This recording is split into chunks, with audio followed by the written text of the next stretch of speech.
become a formidable entrepreneur and branding specialist in Grand Bahama.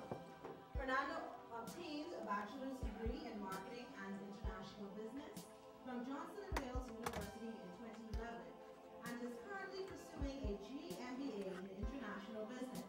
He has worked with Fortune 100 companies such as TIAA Craft in Charlotte, North Carolina, as a desktop analyst, and most recently the Grand Bahama Port Authority as marketing officer for business development, where he served as project manager. Ladies and gentlemen, may I introduce to you Mr. Morgan Fernando.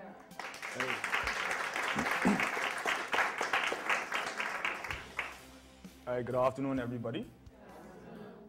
Yesterday's presentation was extremely exciting. The audience was interactive, and I'm hoping the same thing for today. It seems like a very animated and feisty group, and I like that. All right, so let's get started. All right, I want to take a different approach to my presentation style today. I want it to be extremely interactive. Feel free to interject at any point in the presentation and ask any questions that you may have throughout the process. How many people in here, or how many of you guys are familiar with Bahari Bombs? All right, awesome. So just to give you a general overview of what we'll be covering today in my presentation, creating a winning marketing strategy, branding for small businesses, the importance of an online marketing strategy, and of course, social media marketing, your new best friend.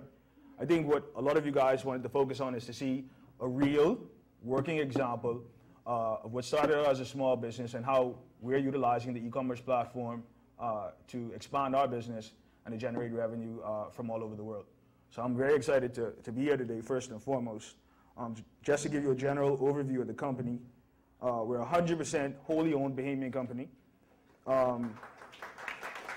It's funny, I think last time when I said that, everybody clapped too, so I guess that's a really big deal. It's obviously a Bahamian clothing brand. We started out in June 2014. We have two locations, one in Nassau and one in Freeport. We have a successful internal e-commerce platform, which means we sell and distribute our products through our own website. We have an external e-commerce partnerships, which means that we distribute and sell our products through other partner websites outside of Bahari. We have effective international shipping, which is another big topic, and I think a lot of folks want to know, how do you get your product to consumers, international customers, once they've made that purchase? So we're going to definitely dissect that, and we're going to give you some insight as to how we do it. Fast growth. We've been operational for less than 2 years. We have a strong brand identity, a unique and distinctive product, and a strong presence in the digital space. So let's start with defining the difference between a marketing strategy and a marketing plan. A lot of times people use both terms interchangeably, but they're actually two different things. Your marketing strategy really consists of the what has to be done. It informs consumers about the product or service being offered, and it informs consumers of the different differentiation factors. Your marketing plan consists of the how to do it. It constructs marketing campaigns and promotions that will achieve the what in your strategy. So one is, in essence, what to do, and the other is how to do it.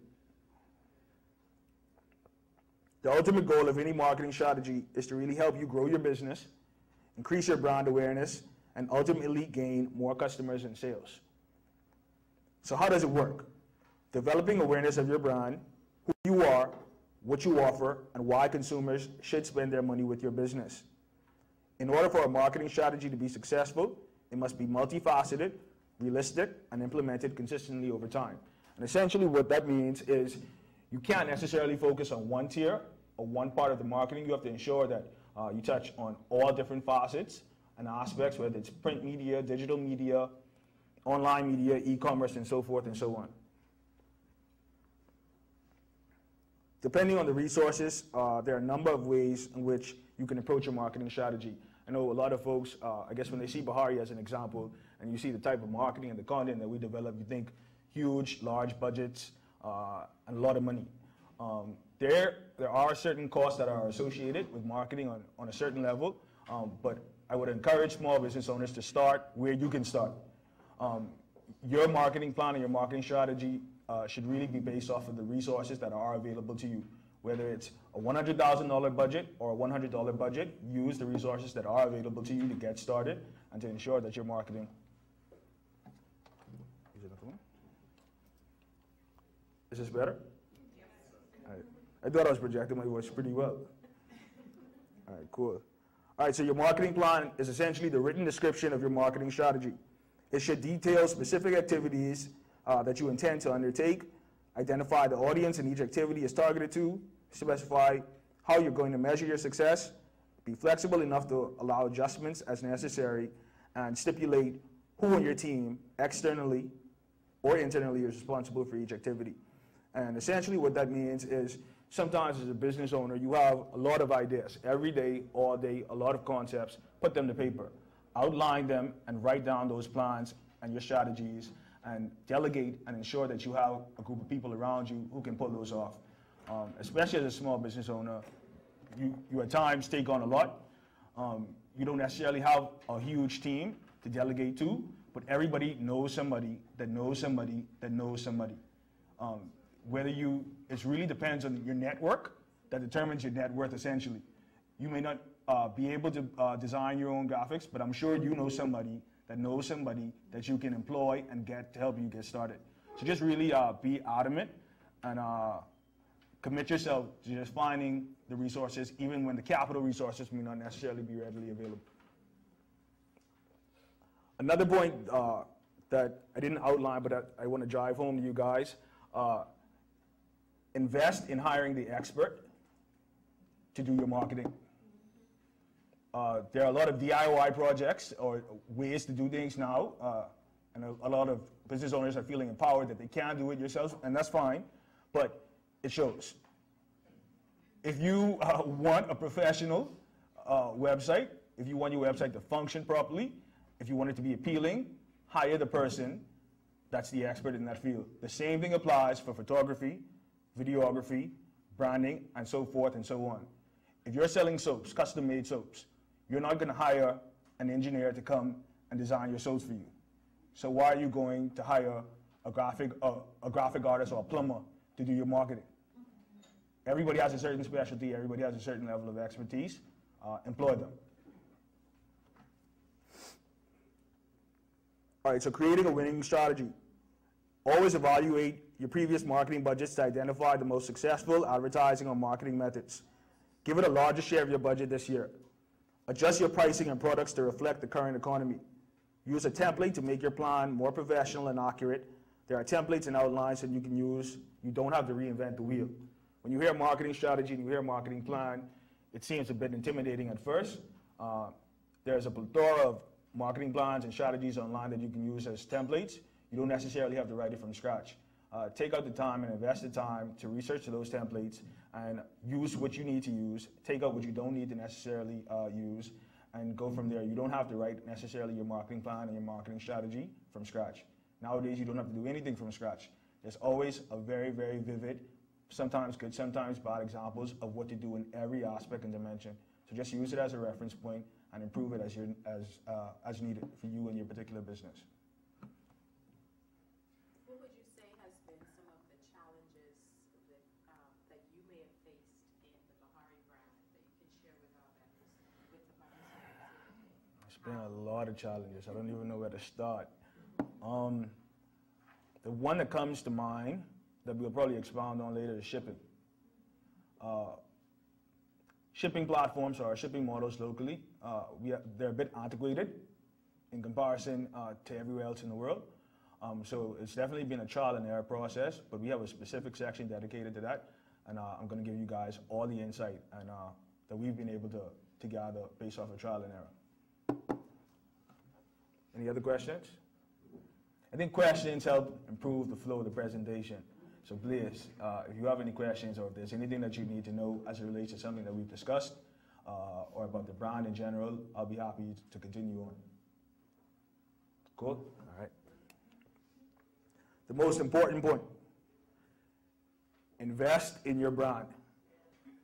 When you look at Bahari, for example, there's a certain aesthetic, there's a certain quality that we're extremely adamant about maintaining in every single communication. Sometimes, as a small business owner, it could be a bit overwhelming or intimidating to produce content that you feel clearly articulates or represents your message and your brand based off of limited resources. However, it's very important that the resources and the capital that you do have access to, you invest it all in your brand. As small business owners, sometimes we tend to think our business funds and capital is ours. It's not. The money that your business makes should go directly back into your business. Growing your business, investing in your business, expanding your business until you're at a point where you have multiple locations in multiple countries, and then you can then say, okay, well, this is my salary for all my years of hard work. But personally, we don't spend any of our business's money, not one dime. Every single sale, all the money that's made from the company goes back into the company in product and expansion. And that's very important to just continue to inject your funds in your business.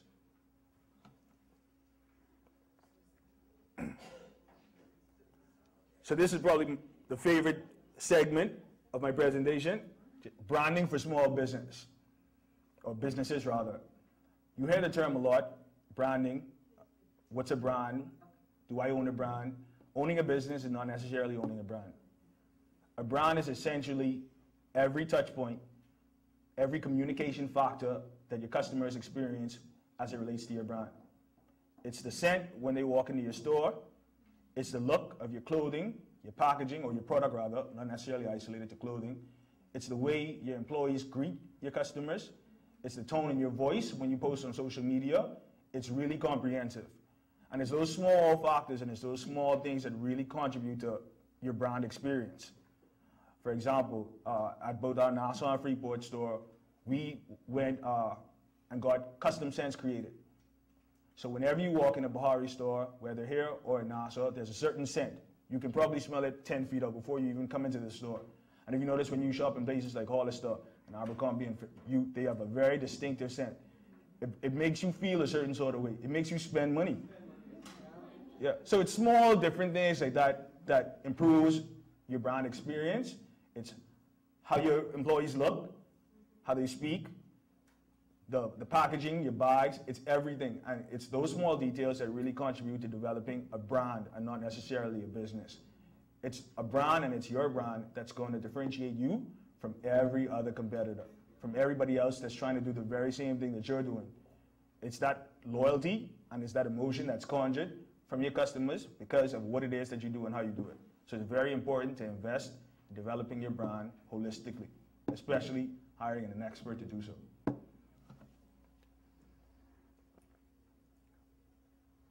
This is just a pretty much a standard definition of what a brand is. I think I pretty much explained that just now, so I don't know if we necessarily need to go through the by-the-book definition. We included imagery of our Freeport store and our Nassau store and how we invested in the aesthetic. So irregardless of where our locations are, whether it's Freeport, Nassau, a new one in West Palm, California, wherever it may be, there's a certain consistency in all of our branding, the aesthetic in the exterior, the interior. Even the color palettes are different, but you can still see that it's the same brand, it's the same store, in two different environments with two different vibes, but still one same brand experience. Everybody likes top 10 tips, especially Bahamians. Everything is a top 10 tips, top 7 tip, top 6 tip. So here are my top tips for branding. The first one is, be unique. What makes your business unique? What's your story?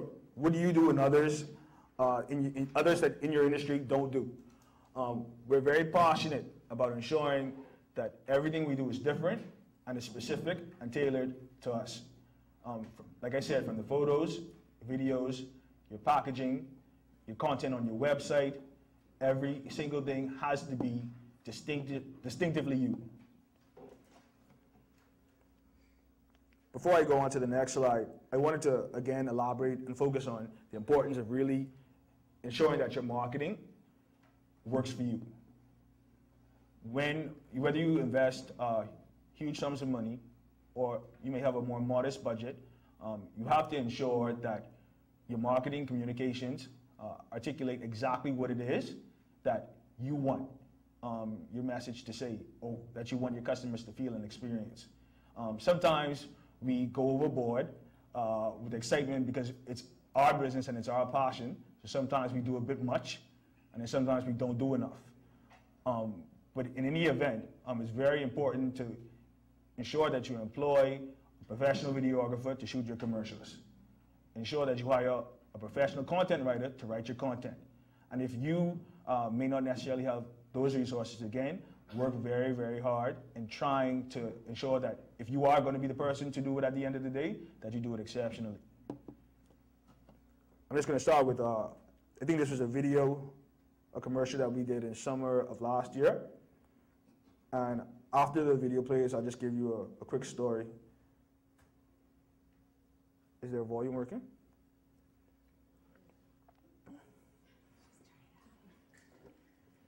Can't get the whole experience without the volume.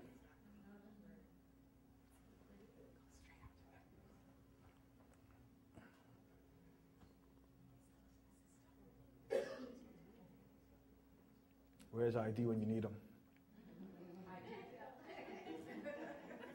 You're gonna have to pay this ID guy. He works for Key9 on GBBA. All right. You're not gonna get volume, please. I'm not gonna get volume, you said? Yeah, we got volume yesterday. I don't know if it's another auxiliary cord.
All right, so I showed the videos to give you a quick story.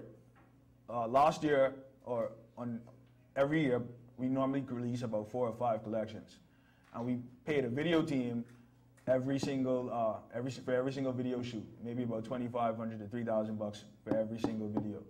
So at the end of the year, as I'm looking over my numbers, I'm like, I spent $10,000 on a videographer. So you know what we did? I took that $10,000 and I bought my own equipment.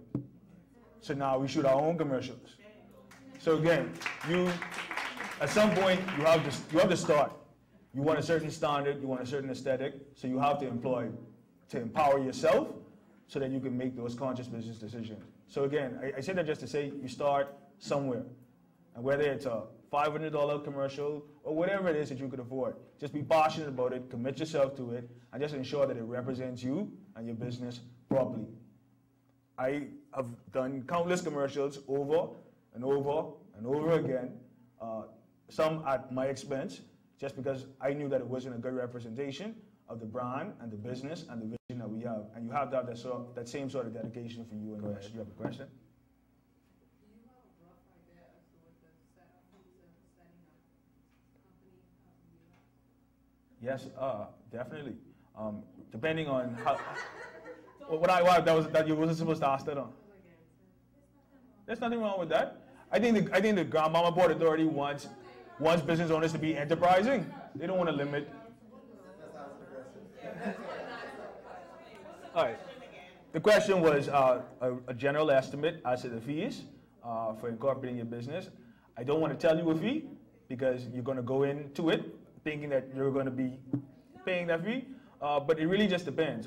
I would suggest going through the incorporation process in maybe Florida. And I think you could probably do it for under $500 if you're creative. Yeah. And again, online, what we did was, we know we needed to get it done. We engaged in a distribution deal with a company called Karma Loop. And they then told us that we needed all types of documentation. So we quickly went online. We found a tax guru or tax person on one of those online websites. We hired them, and in a few days, we had our corporation documents and everything was finished. I think things are so easy nowadays with technology. It's so instant. It's so easy. There are tons of people, professionals, experts that you can hire and enlist online to do whatever it is that you need to do. It doesn't necessarily need to be thousands and thousands and thousands and thousands of dollars in legal fees. Avoid the lawyer. Do it yourself. Find somebody who's a specialist and get it done. Any other questions? Sure, go ahead.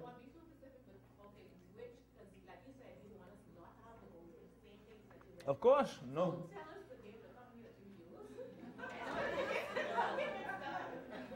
Sure, it's been a while. I'll look at my email, and after the presentation, there's no big deal. I can give you that information. All right. Again, I don't want anybody here to feel intimidated or scared to ask me anything. Again, somebody had to tell me something when I started. I had to learn through trial and error, and I have no problem giving you guys any information. Only two things you can't ask me: how much money we make, and where we get our stuff from. Anything else? Good to go. All right, your next question, my friend. About that little plugin. Right. You install on the computer. Yep. Is that available anywhere in the Bahamas, or do you use that? See, Bank of Bahamas have you guys covered in every aspect. Give them a round of applause, man.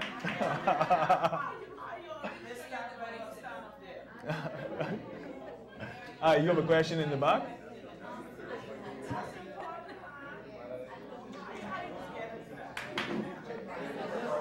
I think we're on a tight timeline, and I definitely want to be able to share as much information with you guys as possible. So let's go through the questions, I suppose, so that we can continue the presentation. It's not a question, but I want to introduce you to your full-size model for your next album. Oh, great!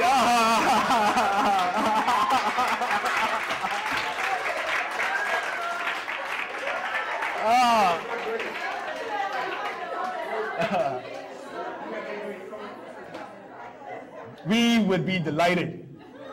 And our next collection is swimsuits. You ready? Okay. Actually, our new collection is actually coming out on Wednesday. So we've already done the photo shoot and stuff for that one. But our summer collection got you covered. I know, I believe you. You saw you confidently walk up here and do that. I believe you. I got you. Billie Jean Ferguson. All right, we got you covered. All right, so I think time is running out, so let's quickly run through the remaining of this information. This is to answer your question about analytics and data.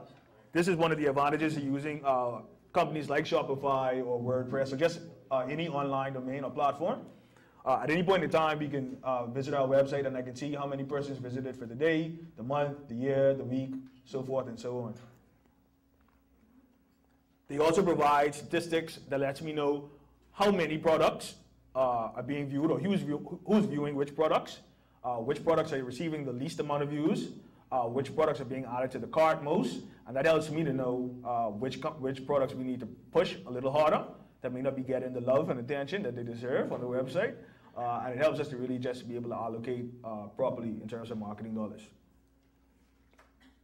Another thing I like about Shopify and most online platforms about setting up your store on an online platform, I can associate a cost and a fee and a value with every single customer. If Suzette Thompson walks into the store and we pull up her name in the POS, we can see that she spent $6,000 with us throughout the duration of her relationship with us from the first time we opened to now. And I think having that type of data and that analytics and statistics, it helps you to know who your customers are, their value to your business, and sometimes when they may need a discount or not discount, or when you need to hit them up because you know new inventory or new stock is in and you know they're dropping a couple of dollars. So I think it's important to really just always know that. And it's not on the screen anymore. That's why, I don't know what happened just now. Okay, like for example, I blurred out the names just in case this is one of your cousins or something. Like the person at the top of the list, their total value into the business is $5,960. So from the time we started to now, that's the amount that they spent in the particular business. And I can see that for every single customer, based off of their email address, their first name and last name. We don't print out receipts. We're completely electronic. So when you come in and we process orders on your iPods or POS systems, we ask you for your first name, last name, email address. So at the end of the transaction, you get a digital receipt to your email. And it also helps us to create a database so that we can reach out to our customers and say, hey, the spring collection is coming. Hey, we have a sale. Hey, so forth and so on. Or just come by the store because we haven't seen you for a while. Additional data, like I said earlier, we can go through and see which countries our customers are coming from or our visitors are coming from, how long they're staying on the website, whether they're using an Android, an iPhone, a tablet, a computer, a Windows. I can tell which browser they're using, whether they're using Chrome, Internet Explorer, Firefox, Mozilla, and it really helps us to improve and enhance our website to ensure that it's a good user experience across all platforms. Now this is the big question. How do we get our products to the world? When we first started shipping internationally, we used FedEx. FedEx is a very efficient, fast, expeditious option. However, it's extremely expensive. It's not practical. For those customers that may have come to our website and had a transaction of about $500-600, sometimes in their mind as a customer, you could justify spending $50 for shipping. But if you're making a transaction and the transaction value is only $45 or $90, you're not going to spend $50 to ship your product. So again, we had no choice, or we thought we didn't have a choice at the time, so we continued on using FedEx, and then we discovered the post office. Now I know when you hear post office, like I did, I was like, y'all ain't serious. Like really, the post office? Like myself will never reach. But I was wrong. They surprised me, and I wish I had realized that they existed when we first started out.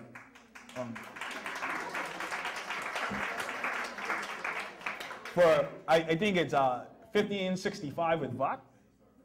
I think it's $15.65. Yeah, I know these numbers, so sorry. So $15.65 with VAT, which is extremely competitive. They offer a time frame of 10 to 15 business days, and it really does get there in 10 days. We've shipped to Saudi Arabia, we shipped to Paris, we shipped to a few places that I was like, okay, this probably is going to arrive there maybe closer to the 15 days. 10 days, it was there. There are some limitations. They have a poly bag, so the item is going to have to fit there, and it has to be a certain weight restriction. But for what it is that we sell, it's extremely convenient. And again, you can set your e-commerce platform to charge based off of weight. So if somebody orders 15 shirts from us, each additional shirt that they add to the cart, it adds £1, and then the system calculates so that whatever we charge them, or whatever the cost is that is going to come up to with the post office, we can charge the customer. I think it's 50 cents or so for the additional £1 or so. For every pound after the £3. It's extremely competitive. And to get your product all over the world, it's definitely worth it. And you can track it at home, of course. I have a suggestion. I hope you guys took the suggestion that I made yesterday. I wish the tracking process would be a little bit more automated. But I'll send you guys an email on that, I suppose. Yeah. But it's really good. It's a really, really good system. I'm extremely pleased with it. Just to touch on social media marketing. Everybody's familiar with social media. We use social media heavily in our marketing efforts. We have about 4,000 some Instagram followers and about 16,668 likes on Facebook. Facebook and social media as a small business owner is definitely going to be your greatest tool, your greatest asset. It's the most cost-effective form of advertising, and it's the best way for you to instantly reach out and engage your customer base. What I do like about Facebook is that everybody, all the fans that are on the page, the persons that see our ads, they've already engaged with the brand. It's not just random advertising, you know, they're familiar with the brand. They obviously like and follow the brand because they've liked the page, so they're already engaged. So it's almost like having a captive audience that you can advertise whenever, however.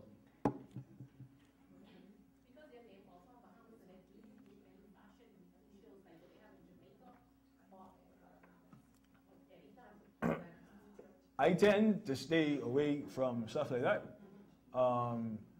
I think if we do decide to start participating, I guess, in fashion shows, it'll probably be our own. We're very particular and controlling about the aesthetic and the brand. So if we do have a show, it's going to be something that we control how it looks, how it feels, and the entire experience. Yeah, it has to be in the Bahamas. I think the only time we probably even considered having it outside of the Bahamas is when we open up our U.S. store. Go ahead. Yeah, you got a question? I have a suggestion too. Sure. I remember back in the day, they used to have fashion shows in the hotels. Like when they have in brunches, they would have fashion shows. Then you have your model come over, and people are eating, sort of walk through, you know, with the brand clothes on. You have a cashier there or whoever can, you know, sell a product right there. I mean, you could get into the hotel business where they can take you right then. Maybe that might be good for them too because they don't have to pay that shipping. Yeah. So it's a little. We would. I think there are ways, and you're talking about like the international, like visitors coming to the Bahamas. What we did, what we prefer to do, again, in fitting with our branding guidelines and our positioning and our strategy moving forward, what we do is pop-up shops. Not necessarily a runway show or a fashion show, but an instant shop where we can control the entire aesthetic, and it's not as mom and pop, for lack of a better term, and I hate to use that term, but we could just ensure that it's at a certain standard and the same experience that somebody that may have when they walk in the store in Nassau, Freeport, that they have that same experience, but it's instant and it's portable. We're actually in the process of doing that in Pompey Square in Nassau, where we have like a 14 by 40 foot pop-up shop. Like it actually literally looks like a store, but we assemble it in the morning and we break it down in the evenings. And we get Target as much time as we actually just got approval for that yesterday. So we do, but we just do it in a different way. All right, I know I can probably take a few more questions because we have to wrap up. What's your question, bro? All right, quick question here.